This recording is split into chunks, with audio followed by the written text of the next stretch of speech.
only find true peace and true love in you, Lord, and that every day we spend on this earth doesn't compare to one day with you, Lord, and that I pray that we may truly find love and joy in you every day, and that no matter what we go through throughout a week, Lord, that we may always remember that we can come running back to you. And I pray over this sermon that it may just truly touch our hearts, and in your name we pray.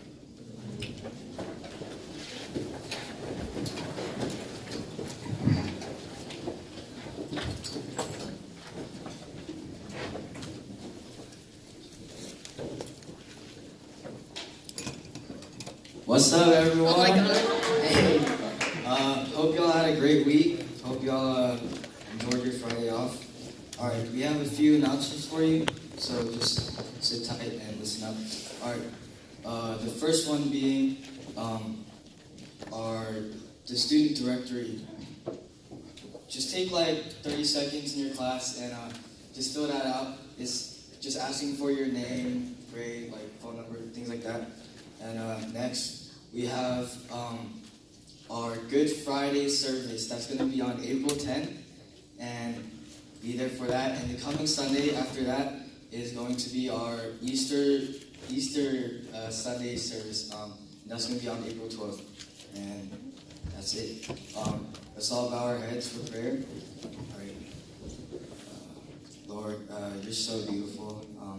Thank you for giving us this opportunity to just praise you and just be in your presence, Lord. And I pray that as PD delivers this message, that we can just open our hearts and receive everything that you want to tell us. In Jesus' name I pray, amen. All right. So today's passage is going to be from Deuteronomy chapter 7, verse 1 through 11. So I'm going to just give you all a little bit to flip to that. Chapter 7, verse 1 to 11. Alright.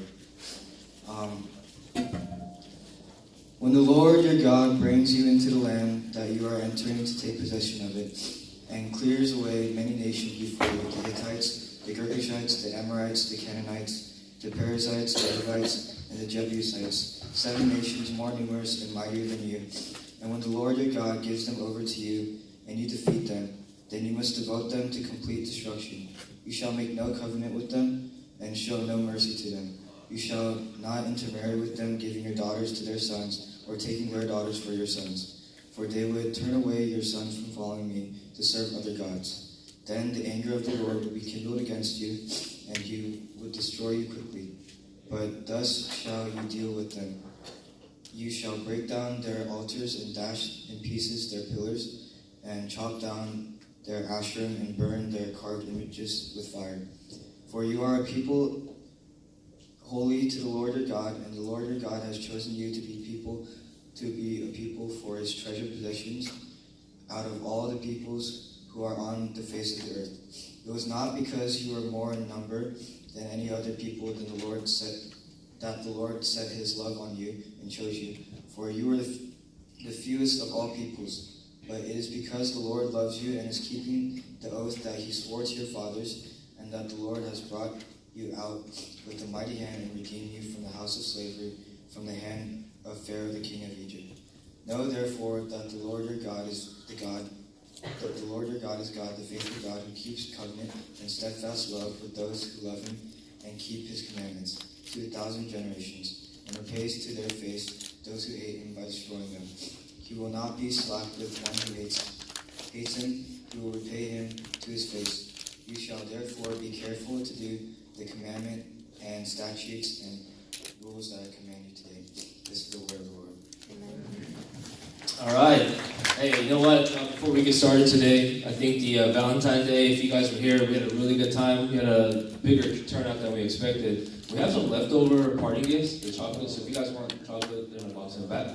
But we had a good time. We had a ton of people visiting. I think a few of them are here today, so we want to welcome everyone that's visiting or might be, yes.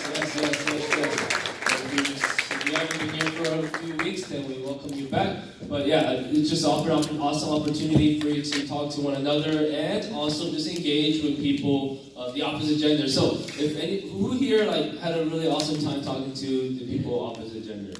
Yes, I see some big ear-to-ear grins on some of these guys' faces. Yes, it's a good opportunity for all of that, but again, we're just really wanting to set a culture in stone for us to be people of influence, and that requires us to talk to people beyond our own comfort zone. So hopefully that was a really good exercise for you guys. Now, before we get started, I want you to take like 10 seconds and picture this right now. Picture in your mind, who comes to mind when I say faithfulness? Who in your mind is faithful when I say that word? So it could be a family member, extended family, which means cousins and uncles and grandparents, stuff like that. Or it could even be somebody outside, a teacher or whatever. But who comes to mind when I say faithful? I'll give you 10 seconds for that.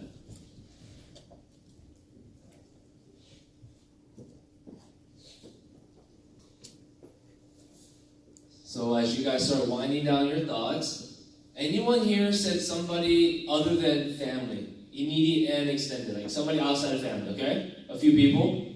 Can you shout out who these people are? Like, doesn't have to say their name, but what do they do? What role do they have in your life? You had your hand up? You just say what they do. They're my coach. You don't have to tell me the life story.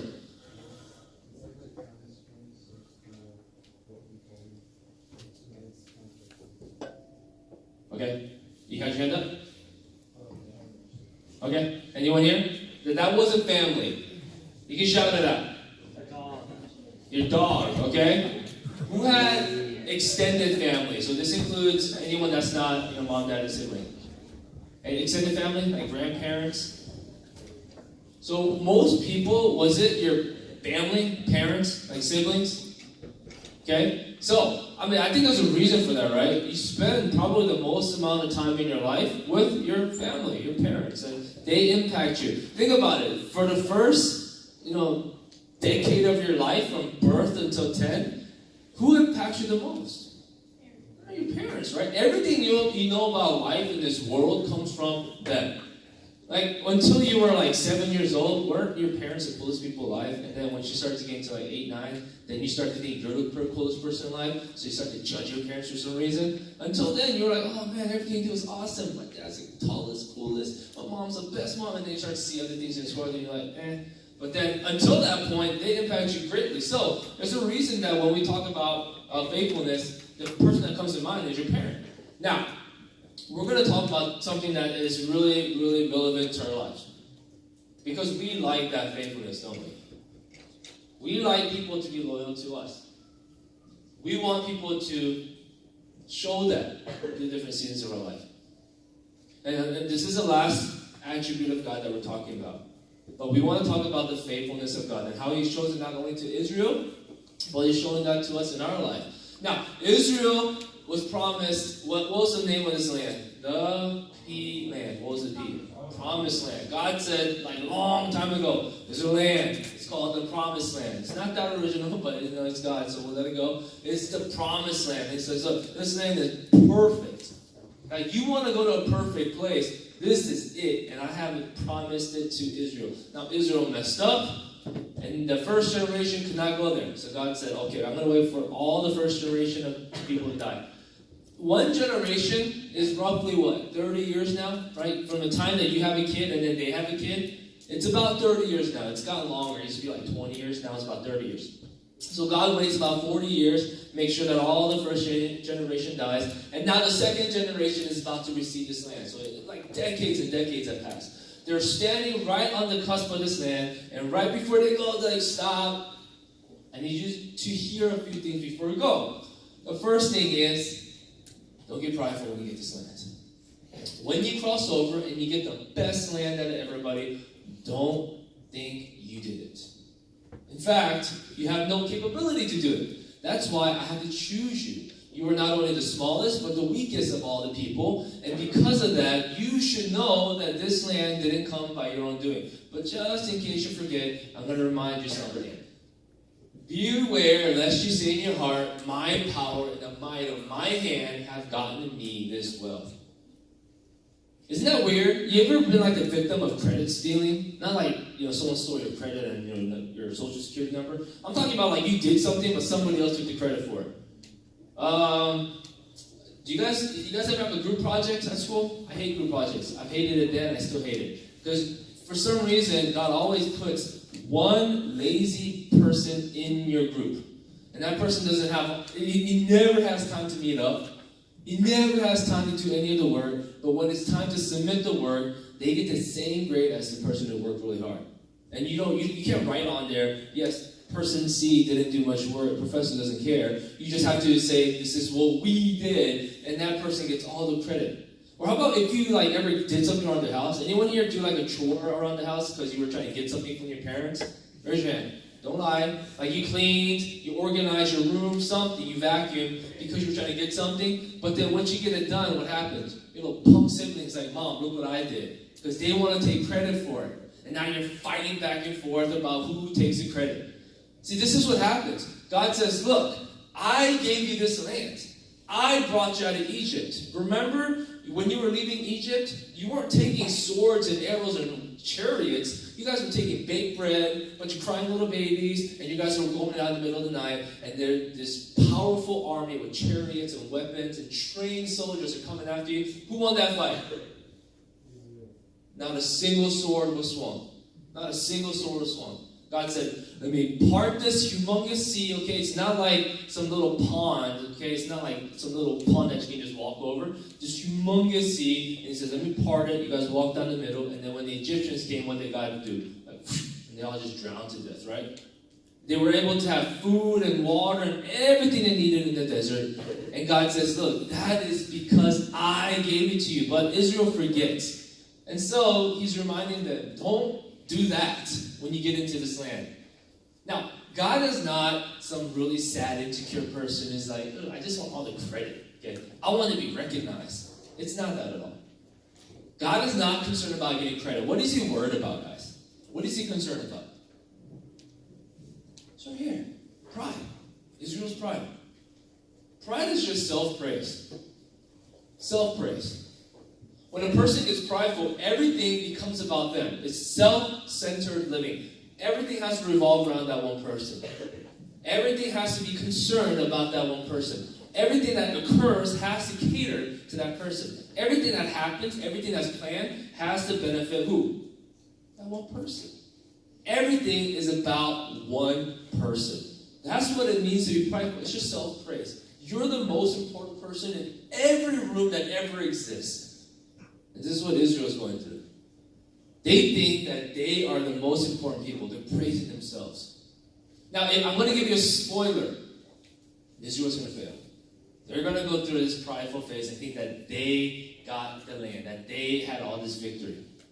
So that's why God says, hey, look, when you go into this land, I want you to destroy all the altars. Don't intermarry, don't make alliances, don't be their friends, don't do any of this stuff, because it's going to draw you away from God, and it's going to pull you towards culture. And so God says, look, destroy everything. Now, could you imagine they going in there? I mean, Israel's probably fired up, right? Because they've been living in this nasty desert for 40 years. It's just dusty, it's hot, and now they're about to go in this amazing land. They're really pumped up. And so they're going and destroying all the idols, and they're pushing it off the altar. They're burning it, and then for some reason, as the guy's about to strike down the idol, the guy's like, hey, that's gold. We can use it. Just leave it. And then they go to the next one, hey, that's bronze. That's good stuff right there. Just leave it. We can use it. And so they weren't faithful. They left all these idols around. When we look at idols, remember what an idol is? It's a good thing, but we just make it an ultimate thing, the most important thing. Okay, is money a bad thing? No. Okay? But we make it the ultimate thing. And we make it the most important thing, and it becomes an idol. And we fix our eyes on an idol, and it completely draws us into it. Do you guys remember this movie? Yes. This whole movie was based on this ring. Okay? This whole movie was based on a ring. And what did the ring do? It was the symbol of power, influence, and self-praise. That's what it represented, this one ring. And so whoever had the ring had all this power, influence, and self-praise. And anyone that looked at the ring, it doesn't matter who it was. They could be the most noble warrior, respected king. When they saw the ring, they totally changed. Their eyes, their gaze completely changed, and nothing around them mattered, and they started to make poor decisions. And so when they saw the ring, they couldn't control themselves. They couldn't control themselves because it became the thing that they lived for. They needed to have the power. They needed to have the influence. They needed it in their lives to become somebody. Isn't that what an idol does? Think about one thing in your life that you were utterly and completely drawn towards. And you made it the most important thing in your life. And no one around you mattered. Your decisions, as negatively impactful as they were, it wasn't important. Because you were so fixed, like them, on that one thing that nothing mattered. You were the most important person in the room. Everything had to circle around you. Everything had to be for you and about you. That's what an idol does. And remember, that's why God said, look, when you see these idols, don't destroy. I know gold is valuable. I know silver is valuable. I know bronze is valuable. I know these things are valuable. But I know what it's going to do to you. I've seen what it does to your ancestors, your forefathers, the ones that were idolatrous and they were unfaithful. I know what it does. Don't let it do that to you. Destroy it all. Destroy it all. But I'll give you another spoiler alert. They don't. They don't destroy anything. See, now, the thing with idols is they tempt us. You know what it means to tempt somebody? You're like trying to make them do something that's not good. You're like, hey, Jimmy, don't you want this clicker? You're like tempting her, right? If she's really obsessed with clickers, this is probably like the last thing I should do. Oh, aren't you obsessed with clickers? I know you really like it. I mean, I'm tempting her, right? Now, what does the Bible say about people who are tempted? Very clearly. Submit yourselves to the Lord, resist the devil, and he will flee from you. Isn't that amazing? So, like, if I'm like tempting her, it's like, oh, you're going to get tempted. She's like, resist mode! And she doesn't resist. And then what does the devil do? He's like, okay, I'll just go to the next person. Now, it's not like once you do it, you're done, right? He's going to make full circle. He'll probably come back and do the same thing. And he'll swing what's really tempting to you, to you, and to you. And that's what he does. But when the devil and his little friends come with the idol to tempt us, what does the Bible say? Very simple. Resist. And he will flee from you. Now, are there some things, idols in your life that you probably need to remove in order to remove the temptation? Absolutely. You're like, man, I want to stop being such a gaming addict. I need to stop spending 1/4 of my day on this computer, ruining my eyes, getting carpal tunnel. I need to stop that. Okay? You probably shouldn't have a computer in your bedroom then, okay? You're like, oh, I'm going to stop. And it's like right there and you're bored. What's the first thing you're going to do? You're going to go to a game. What if there's other things in your life, other idols that you fix your eyes on and completely draws you away and it distracts you from what you need to do? I mean, the reality is you probably need to remove some of those things. Think about it. What's the idol? What's the idol? God said, look, don't let the idols have its effect on you. Now, you might be thinking, man, God is so strict. This is why I don't want to follow God. He's so strict. He doesn't want us to have fun. He's just here to give us rules. Absolutely wrong. That's not what it is. You're misinterpreting the story. You're misinterpreting the story. That's not what it's about. God wants them to know this, that Israel, just like anybody who raised their hand last week, and if you want to raise your hand this week, I'm not going to ask you to do that. If you say, yes, I'm a Christian, yes, I'm an Israelite, then God says, you are a people holy to God. Okay? You guys get that? You guys are a people holy to God. What does holy mean? Holy just means without sin. Oh, I'm without sin? No, I didn't say that. Please don't go home and tell your mom, oh, I'm without sin. I said that you are a people holy to God. What does that mean? We now have committed to following Jesus. If anyone here is a Christian, you committed to follow Jesus. You committed to live for the things that bring all the attention to Jesus now, not yourself. That's what it means to follow Jesus. Everything that you do, everything that you're about, everything that you invest in, everything that you do in your life with your hands and your eyes and your thoughts and your hands and your feet, all that, it's about Jesus now. That's what it means. Now, we have this path that God has paved for us, this perfectly paved road that we just need to stay on, and it leads us to be more like Jesus. But we don't do that. It's not like bowling when you have bumper guards, right? Someone here went bowling yesterday and did less than 60. That is horrible. Okay? That means you somehow nicked the last pins on the edges like half the times you went, okay? And you just put up the bumper guards. That's not the kind of road we're on, because God wants to give you choices. And so we have this perfectly paved path, but then sometimes we go off the path and we get stuck in mud, we get stuck in thorns, we roll down a hill, we break our bones, but we eventually, by God's faithfulness, we end up back on the road. So because of this desire for us to go off path, God says, look, you need to remove these idols, you need to be a people who are growing in your relationship with me. Practically, what does it look like to be holy? It means we live like Jesus. It means we live like Jesus. Why is that? Why does God want this? Here, listen up. I know some of you guys zonked out right now. Don't do that right now. Put your heads up if you're sleeping. God says you are a treasure to Him. God values you. You are a treasure to God. You're very precious to God. He loves you. He wants to know you more. You are His treasure. You know what that means? That means He treasures your development. Because you are a treasure to God, He treasures your development. He treasures your development. He wants to see you grow in ways that are going to be healthy for you. Who here takes instrument lessons? Like any instrument? Raise your hand. All right. Your teacher has a job to do. If you play an instrument and your form sucks, it's that person's job to say, hey, you need to fix your form. They shouldn't sit there and be like, oh my gosh, this boy's holding that thing. It's terrible. But I don't want to hurt his feelings. I want to be liked. I'm just going to let it go. Like 10 years down the line, you're like, I'm just amazing, whatever instrument. And people are like, dude, yeah, you've been playing for 10 years, but your form sucks. What's going on? Who's your teacher? I'm going to write a Yelp review about it. Because they're not a very good teacher. Well, because God treasures you, He treasures your development. So what does that mean? He's not going to watch you and just chase after idols and be really disappointed and be hurt. That's not a good God.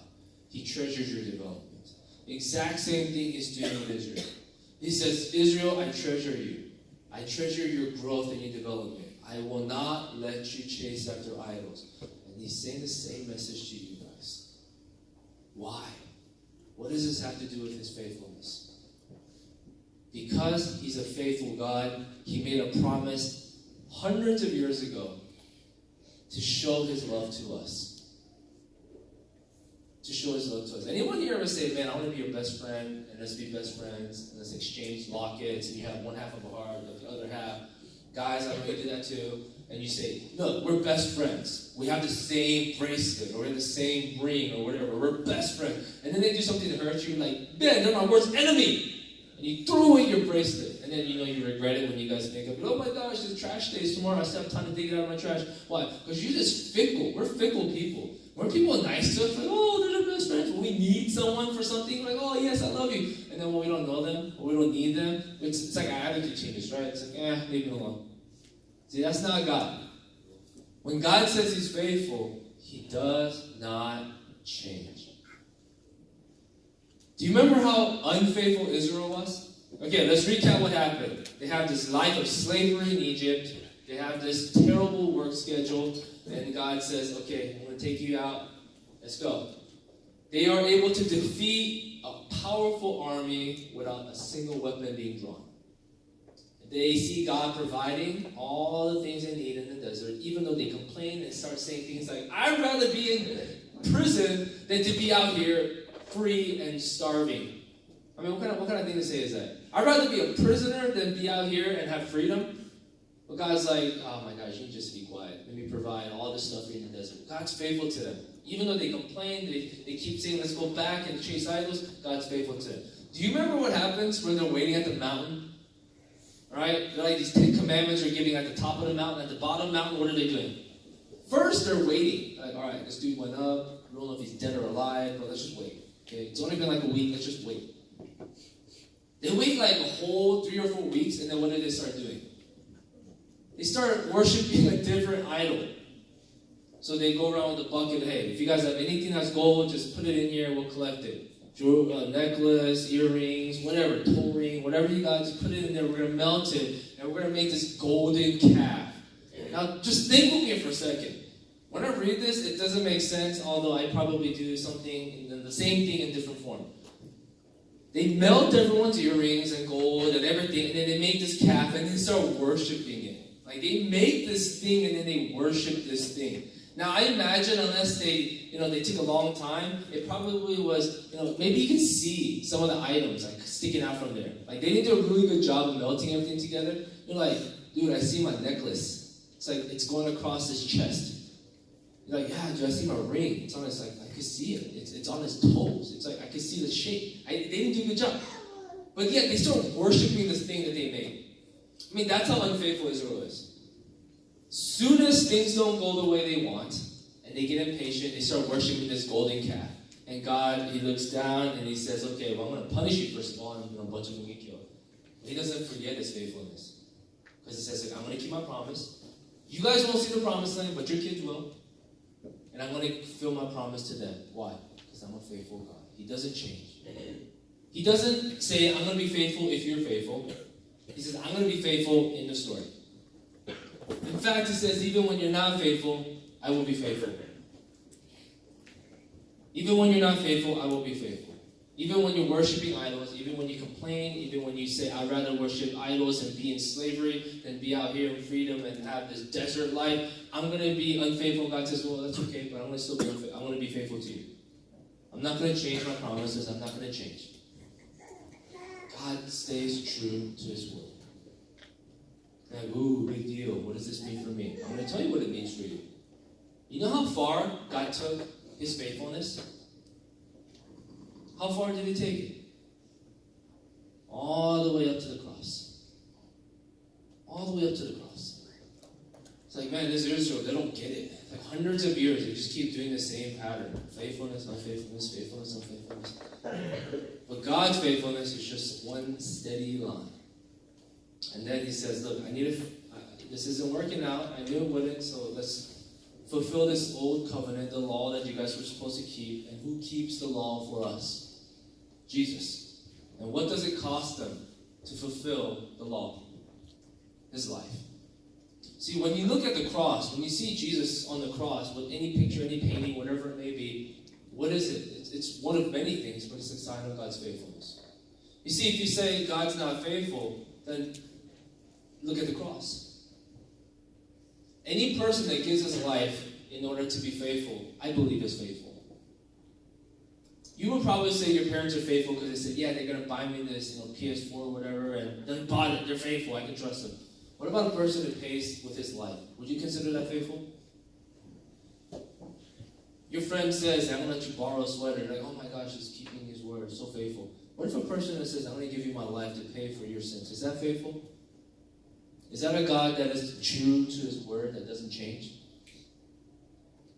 See, next week we're going to go over some of these things because I know that a lot of things were said about the character of God because a lot more can be said, but we need to understand this, guys. God is a God of faithfulness. He does not change. He's not going to be dependent on our faithfulness. He's going to be who he is. Why? Because he's a God of faithfulness. Now, what does this do for us?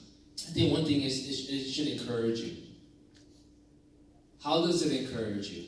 Anyone here ever try to be a really good Christian? Okay?